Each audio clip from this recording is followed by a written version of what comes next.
Welcome to the podcast with Gul Bukhari. بہت شکریہ میرا پوڈ کاسٹ آج جوائن کرنے کا. لیں جی, آج سینٹ آف پاکستان نے ایک بل کو پاس کر دیا ہے حیران کن طور کے طریقے پہ. ایکٹ کا نام ہے جی الیکشنز امینڈمنٹ ایکٹ 2023 اور بیسکلی یہ امینڈمنٹ ہے الیکشن ایکٹ 2017 کی. اس کا یہ 2 صفحے کا انہوں نے بل پاس کیا ہے جو کہ ابھی لوور ہاؤس یعنی نیشنل اسمبلی میں بھی جانا ہے اور وہاں سے بھی پاس ہونا ہے اور اس کے بعد یہ لا بنے گا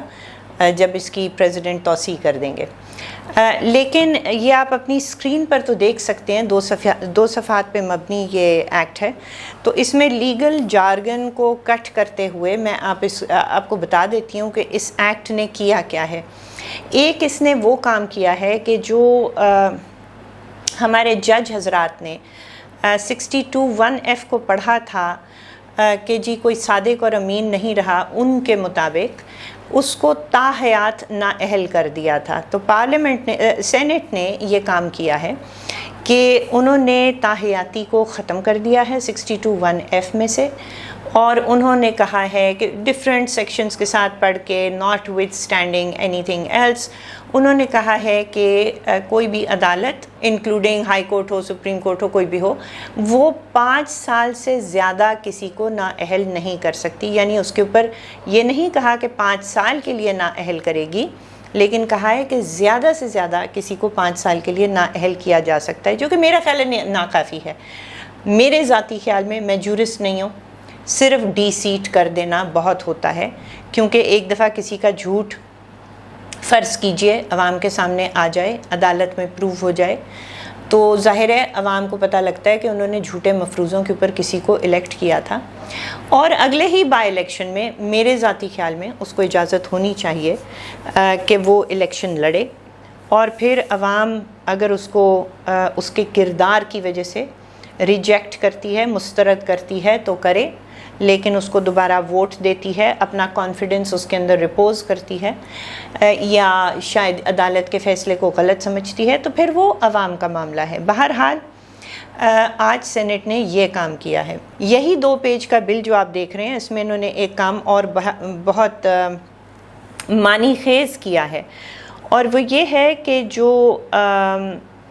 ECP ہے اس کو مزید تگڑا کر دیا ہے اور کہا ہے کہ جو جنرل الیکشن کی ڈیٹ ہے وہ ECP ہی صرف الیکشن کی ڈیٹ متعین کرے گی. اس میں سگنیفیکنٹ بات یہ ہے کہ پہلے ایسا ہوتا تھا کہ پریزیڈنٹ سے کنسلٹیشن کے بعد ECP کیا کرتی تھی. تو اس کو جی سادہ زبان میں یہ کہتے ہیں کہ ہماری بدقسمتی ہے کہ ہمیں آج کے دور میں ایک ایسا پریزیڈنٹ ملا جو کہ قوانین پہ بیٹھ جاتا ہے, اس کو پتہ ہے کہ اس کی جو عہدہ ہے وہ ایک سمبولک عہدہ ہے, لیکن کیوں, اور وہ حالانکہ پوری فیڈریشن کو, پورے وفاق کو ریپرزینٹ کرتا ہے, وہ پارٹی بازی نہیں کرنی چاہیے اس کو, لیکن وہ پارٹی بازی کرتا رہا ہے. ہمارے ملک کا یہی مسئلہ رہا ہے کہ بڑے عہدوں پہ بہت چھوٹے لوگ بیٹھے رہے ہیں, اور اس لیے ہمیں ایسی ترامیم کرنی پڑ رہی ہیں اپنے قوانین میں کہ ان چھوٹے لوگوں کو جن کو ہم بڑے عہدوں پہ بٹھاتے ہیں یہ وہاں بیٹھ کر چھوٹے چھوٹے کام نہ کر سکیں. اس لیے آج اس ایکٹ کے تحت ایک صدر مملکت کو دودھ میں سے مکھی کی طرح نکال کر پھینک دیا گیا ہے. اس پہ ہم بھنگڑا ڈالیں یا روئیں, میری سمجھ سے بات ہے. میرا خیال ہے اس وقت کے حالات کے مطابق یہ ضرورت تھی, کیونکہ جتنے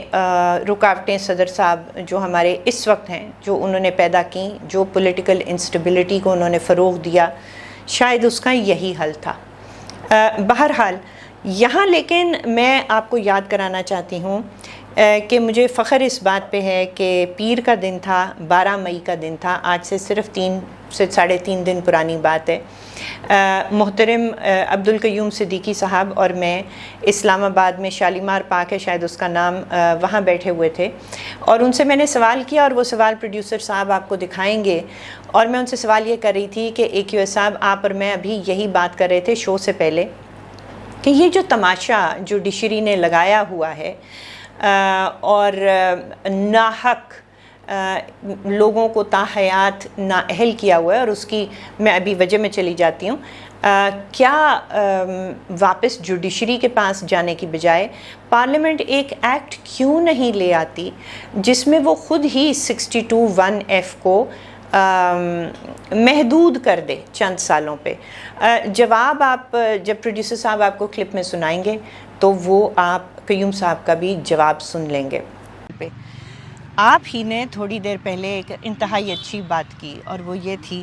کہ بھائی یہ جو سارے مطلب جو پارلیمنٹ انیکٹ کر رہی ہے، یہ ہو رہا ہے وہ ہو رہا ہے، اپیل ہو سکتی ہے نہیں ہو سکتی، 60 دن کا ٹائم ہے، یہ ہے وہ ہے،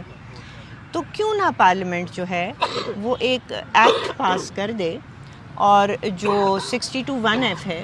اس کی سزا کے اوپر ایک لمیٹیشن لگا دے، ایکس نمبر آف ایئرس، چاہے وہ 3 سال 2 سال 5 سال جو بھی لگاتی ہے لگائے، کیونکہ جو یہ کھلواڑ کیا گیا ہے جس سے کوئی جورسٹ جو ہے اگری نہیں کرتا، عام آدمی نہیں اگری کرتے کہ فار لائف کسی کو بین کر دو، کیونکہ دیکھیں نا ڈی سیٹ ہونے کا پرنسپل جو مجھے سمجھ آتا ہے وہ یہ ہے کہ اگر فرض کیجئے ایک آدمی نے عوام سے جھوٹ بولا، ووٹ لیا، آ گیا، لیکن اس کا جب جھوٹ کھلا تو عوام سے تو جھوٹ بولا ہوا تھا تو اس کو ڈی سیٹ کر دو۔ اب عوام کو سچ پتہ ہے، اب اگر وہ جھوٹے کو دوبارہ ووٹ دینا چاہتے ہیں تو دیں، یہ ان کا تو دیں، اس کو وائلیٹ کیا گیا، اس کو تاحیات کر کے۔ یہ بتائیے کہ پارلیمنٹ اس وقت یہ ایکٹ کیوں نہیں لے آتی؟ دیکھیں گل، یہ بڑی انٹرسٹنگ ڈیبیٹ ہوتی ہے، لیگل سرکلز کے اندر بھی ہوتی ہے۔ اچھا، کچھ لوگ کہتے ہیں کہ اس کے لیے کانسٹیٹیوشنل امینڈمنٹ کی ضرورت ہے، لیکن ایک اس کا بالکل ہی الٹ بھی لیگل پلین کے اوپر موجود ہے، اور وہ یہ ہے کہ ابھی جو 63A کی ججمنٹ آئی ہے جس میں ووٹ شمار نہ کرنے کا انہوں نے کہا، اور پھر کہا کہ وہ اس کے بعد جو ہے وہ ڈسکوالیفائی ہو جائے گا اور ووٹ بھی شمار نہیں ہوگا، ڈی سیٹ بھی ہو جائے گا۔ تو اس پہ جو ایکچولی جو اس وقت خالد جاوید خان صاحب تھے، عمران خان صاحب کے اٹارنی جنرل، اور یہ پریزیڈنشل ریفرنس کے ذریعے آئے تھے۔ اب وہ بھی ایک بڑی کہانی ہے کہ وہ پریزیڈنشل ریفرنس اور 184(3) ان دونوں کو مکس کر کے پھر یہ سارے مقدمے سنیں گے، تو اس میں جہاں پہ بات ہوتی ہے ریویو داخل کرنے کی، وہ کہتے ہیں پریزیڈنشل ریفرنس پر کون سا ریویو ہوتا ہے، اور جہاں 184(3) کے ہوتے ہیں وہ کہتے ہیں کہ تو پریزیڈنشل ریفرنس کے اندر کیا، تو بہت ساری چیزیں اس کے اندر گڑبڑ ہوئی ہیں، لیکن اس کے اندر بھی پارلیمنٹ اپنا کام تو کرے نا، ہاں بالکل۔ اب یہ دیکھیں، یہ مجھے سمجھ نہیں آتی ہے، کیونکہ ایک طرف ایک بڑی واضح لیگل اوپینین موجود ہے کہ 63A کے اندر ہی سپریم کورٹ نے، کیونکہ 63A کے اندر لائف ٹائم ڈسکوالیفیکیشن کے لیے گئے تھے، تو اس میں بھی سپریم کورٹ نے یہ کہا ہے کہ کتنی نااہلی کی مدت ہو وہ پارلیمنٹ بائی لا طے کرے۔ تو اسی طرح 62(1)(f) کی بھی مدت کہیں کانسٹیٹیوشن کے اندر نہیں لکھی ہوئی ہے، تو یہ کنٹراڈکٹ کرتی ہے۔ تو جو قانون کے حلقوں میں جو بحث ہوتی ہے وہ یہ ہے کہ الیکشن ایکٹ کے اندر ایک سمپل لیجسلیشن سے ترمیم کی جا سکتی ہے جس میں 62(1)(f) کے تحت ڈسکوالیفیکیشن کی ایک مدت مقرر کی جا سکتی ہے جو کانسٹیٹیوشن کے مطابق 5 سال بنتی ہے۔ تو جس دن سے وہ نااہل ہو اس کے بعد سے 5 سال میں اس کی نااہلی ختم ہو جاتی ہے، اور وہ نہیں کر رہے، وہ نہیں کر رہے۔ یہ سوال اس کا میں جواب ڈھونڈ رہی ہوں، آپ نے نہیں دیا مجھے۔ بہرحال آگے چلے جاتے ہیں۔ بہرحال جواب تو آپ نے ان کا اب سن لیا۔ اس سے آگے یہ ہے کہ میری جو آرگیومنٹ تھی اس میں وہ یہ تھی کہ آپ کسی کو اول تو کوئی بھی ہم میں سے عام انسان دوسرے انسان کو صادق اور امین نہ ہونے کا سرٹیفکیٹ نہیں دے سکتا۔ اگر کوئی، کیونکہ بیسکلی آرٹیکل 62 اور 63 ضیاء الحق نے گھسائے ہی آئین میں اس لیے تھے کہ وہ پولیٹیکل انجینئرنگ کر سکیں۔ اگر آپ خود بیٹھ کر سوچیں تو اس ملک میں ڈاکٹر بھی تو کام کرتے ہیں، اس ملک میں انجینئر کام کرتے ہیں، اس ملک میں جرنیل کام کرتے ہیں، اس ملک میں جج کام کرتے ہیں، اس ملک میں کک بھی کام کرتا ہے، جی کمپاؤنڈر بھی کرتا ہے، جرنلسٹ بھی، میں کیا کیا کہوں۔ صرف سیاستدان، صرف پارلیمنٹیرین کا صادق اور امین ہونا کیوں ضروری ہے؟ اس میں بدنیتی قوم کو سمجھنے کی ضرورت ہے۔ ایک ڈاکٹر جو اپنا ہپوکریٹک اوتھ نہیں رکھتا، اس کے لیے تو ہماری پارلیمان میں نہیں لکھا کہ وہ کبھی دوبارہ ڈاکٹری نہیں کر سکتا، یا کوئی لائر جھوٹ بولتا ہے کورٹ میں. ٹھیک ہے, اس کی اپنی باڈی اس کو ڈسپلن کر سکتی ہے, لیکن جنرل ضیاء الحق نے تو یہ نہیں کہا نا کہ وہ تاحیات وکالت نہیں کر سکتا, یا کوئی جمعدار جو صحیح صفائی نہیں کر کے گیا وہ تاحیات دوبارہ صفائی نہیں کر سکتا, یا کوک نے مرغی ٹھیک نہیں بنائی تو وہ تاحیات دوبارہ یہ نہیں کر سکتا, یا کوئی جرنیل چوری کرتا ہے تو وہ تاحیات دوبارہ کچھ نہیں کر سکتا. سمجھنے کی بات یہ ہے کہ یہ بدنیتی پہ مبنی دونوں آرٹیکلز ہیں. بہت اچھی بات ہے کہ اس کو محدود تو کیا پارلیمان نے, اور اس کی وجہ مجھے سمجھ آتی ہے, کیونکہ وہ اس وقت آئینی ترمیم ہماری پارلیمان نہیں کر سکتی کیونکہ ان کے پاس نمبر نہیں ہیں. لیکن امید, جو دوسرا سوال میں نے اسی دن 12 مئی کو عبدالقیوم صدیقی صاحب سے کہا تھا, اور دیکھیں پہلا سوال جو کیا تھا کہ ایسا ایکٹ کیوں نہیں لے آتی 3 دن کے بعد, بہت خوش آئند بات ہے, ہم دیکھ رہے ہیں کہ سینٹ نے ایکٹ پاس کر دیا. دوسرا سوال میرا یہی تھا ان سے کہ کیا جو اگلی پارلیمان ہوگی, اگر اس کے بعد الیکشن کے بعد اگر اس کے پاس اتنی میجورٹی ہوئی کہ وہ آئینی ترمیم کر کے بد نیتی پہ مبنی جو آرٹیکلز 18ویں ترمیم میں نہیں ہٹائے گئے تھے, مثلاً یہ دونوں آرٹیکلز, اور اس کے علاوہ جو نیب لا ہے اس کو نہیں ختم کرے گی, کیونکہ نیب لا بھی آپ کو پتہ ہے وہ جنرل مشرف کی سوغات ہے پولیٹیکل انجینئرنگ کے لیے. تو ظاہر ہے AQS صاحب کے پاس اس کا جواب تو نہیں تھا, لیکن امید ہم کر سکتے ہیں کہ وہ یہ کریں گے. جو آج کیا ہے وہ اتنا ہی کیا ہے جتنا وہ کر سکتے تھے. ابھی آپ AQS صاحب کا جواب سن لیجئے, میں انتظار کرتی ہوں کہ انہوں نے اس بات پر کیا کہا کہ اگلی پارلیمنٹ جو ہے وہ ان میلافائڈی آرٹیکلز آف دا کانسٹیٹیوشن کو فائنلی سبق سیکھنے کے بعد نکالیں گے یا نہیں. آپ کو یاد ہوگا کہ جب 18ویں ترمیم کی جا رہی تھی تو خاص طور پہ زرداری صاحب کی پارٹی چاہتی تھی کہ یہ سارے کے سارے جو پولیٹیکل انجینئرنگ کے لیے آرٹیکلز ڈالے گئے ہیں, سیاستدانوں کو ہمیشہ دبا کر رکھنے کے لیے, ان کی پولیٹیکل انجینئرنگ کرنے کے لیے, پارلیمنٹ کے ساتھ کھلواڑ کرنے کے لیے, کیا اگلی پارلیمنٹ اب ان کو نکالے گی یا نہیں اگلی دفعہ؟ ابھی تو ان کے پاس میجورٹی نہیں ہے, لیکن جب میجورٹی تھی اور جب یونانیمٹی کے ساتھ 18ویں ترمیم پاس ہوئی تھی تو نواز شریف صاحب اور مولانا فضل الرحمان صاحب نے اس کی مخالفت کی تھی, اور صرف اس لیے کہ بل جو ہے وہ یونانیمسلی پاس ہو جائے تو پیپلز پارٹی پیچھے ہٹ گئی تھی. یہیں آپ کو چھوڑے جانا چاہتی ہوں, آپ AQS صاحب کا دوسرا جواب سن لیجئے. اگلی پارلیمنٹ آئے گی, الیکشن فرض کیے ہو گیا, اب الیکشن بھی فرض کرنے پڑتے ہیں, یہ بڑی عجیب سی بات ہے. ارے چنو, پاکستان میں الیکشن ہو رہا ہے, ہاں کہیں بتا رہے ہیں الیکشن ہو رہا ہے پاکستان میں. ابھی ابھی خبر آئی ہے, ابھی خبر آئی ہے. اچھا ہاں میں بتا رہا ہوں. اچھا سنیں, فرض کیجئے, نہیں مذاق کے علاوہ, نومبر میں یا جب بھی الیکشن ہو جاتا ہے, پھر اس کے آگے یہ فرض کیجئے کہ پارلیمان کے پاس چاہے وہ مخلوط حکومت ہے, چاہے وہ 2 پارٹیوں کی ہے یا 3 کی ہے یا 1 کی, جو بھی مینڈیٹ ہے, ہاں, but if they have enough mandate to make constitutional changes, do you think that یہ جو بندوق میں بھر کے گولیاں آپ نے نان ڈیموکریٹک فورسز کو پکڑائی ہوئی ہیں کہ آؤ ہمیں مارو, کیا وہ گولیاں نکال دی جائیں گی اس بندوق میں سے؟ یعنی میرا اشارہ ہے کہ ایک ہے جی لیب 9 جو پولیٹیکل انجینئرنگ کے لیے بنایا گیا تھا, اور ایک ضیاء الحق کے ڈالے ہوئے آرٹیکل 62 اور 63 دونوں کے پورے آرٹیکل جو صرف پولیٹیکل انجینئرنگ کے لیے ڈالے گئے تھے. کیا اگلی parliament if it has the right numbers, کیا فائنلی, کیونکہ 18ویں ترمیم کے وقت یہ باتیں ہوئی تھیں, اور میں نے یہی سنا ہے کہ ایک مولانا صاحب اور ایک نواز شریف صاحب کی پارٹی تھے جنہوں نے اس کو شوٹ ڈاؤن کیا,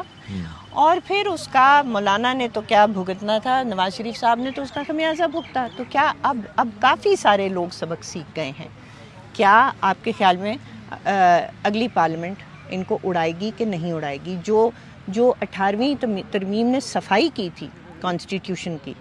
لیکن جو چھوٹا موٹا نہیں اچھا خاصا گند بیچ میں چھوڑ دیا تھا کہ اگلی پارلیمنٹ اس کو ختم کرے گی تاکہ یہ ملک چل سکے. لیکن گل وہی بات ہے نا کہ اگر بائی لا بھی ہو سکتا ہے ڈسکوالیفیکیشن کی, اگر 62 63 رہتا بھی ہے تو اس کو آپ ایک کانسٹیٹیوشنل امینڈمنٹ کے ذریعے سے اس کا جو ایفیکٹ ہے اس کو محدود تو کر سکتے ہیں نا. چلے میں اختلاف کرتی ہوں, آپ کر سکتے ہیں محدود کر سکتے ہیں,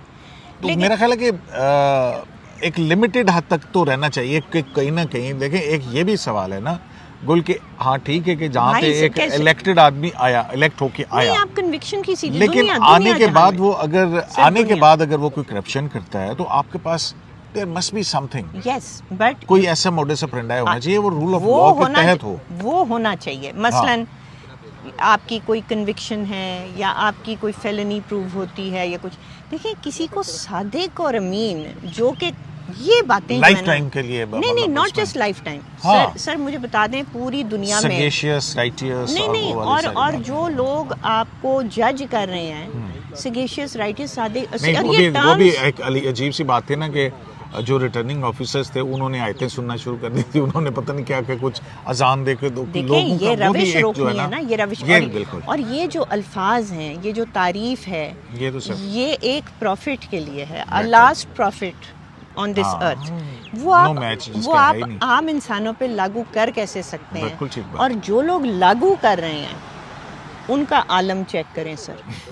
ان کی آپ لیکیں سنیں. اب ان کی حالت یہ, ہم بند کر رہے ہیں, ان کی حالت یہ ہے کہ وہ اپنی آڈیو لیکس کی انویسٹیگیشن کو روک کر بیٹھ گئے ہیں اور یہ دوسروں پہ فائنڈنگ دیتے ہیں کہ کوئی صادق ہے یا امین نہیں ہے. اب تک کے لیے مجھے اجازت دیجیے, کل ہم وہ کیس دوبارہ اٹھائیں گے جو سپریم کورٹ میں چل رہا ہے, جس کی ججمنٹ ریزرو کر لی گئی ہے, جو کہ میں سمجھتی ہوں اگر آپ کل کا شو دیکھیے جو میں نے کیا تھا اس کے اوپر, جس میں میں نے بتایا تھا کہ اعجاز الاحسن صاحب اور منیب اختر صاحب نے ایک سب سے امپورٹنٹ, سب سے اہم, سب سے معنی خیز کیس جو سپریم کورٹ میں چل رہا ہے, جو میڈیا میں نہیں اچھال رہا, اس کے اوپر ججمنٹ ریزرو کی ہے اور وہ ججوں کے احتساب کے حوالے سے ہے. اس کے اوپر انشاءاللہ کل مزید بات کریں گے. تب تک کے لیے خدا حافظ.